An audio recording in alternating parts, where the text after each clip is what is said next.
আসসালামু আলাইকুম এভরিওয়ান। সব কেমন আছো বলো? আল্লাহর রহমতে আমি তো ভালোই আছি।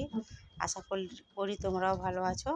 আজকে হচ্ছে আজকে হচ্ছে 12টি রোজা। আলহামদুলিল্লাহ, আর একটু পরেই আজান দেবে। আজকে 12টি রোজা সম্পূর্ণ হবে আমাদের।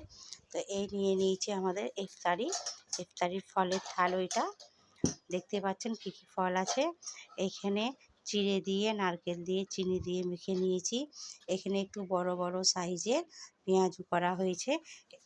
এইটি হচ্ছে আলুর চপ।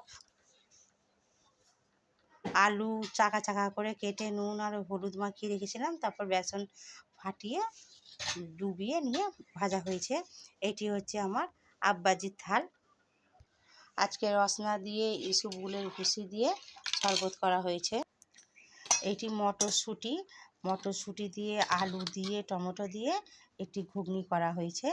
তো আজকে আমাদের এই ইফতার। আপনারা ইফতারি করে নেবেন। আজান হলে আমরাও করে নেব। ততক্ষণের জন্য আল্লাহ হাফেজ।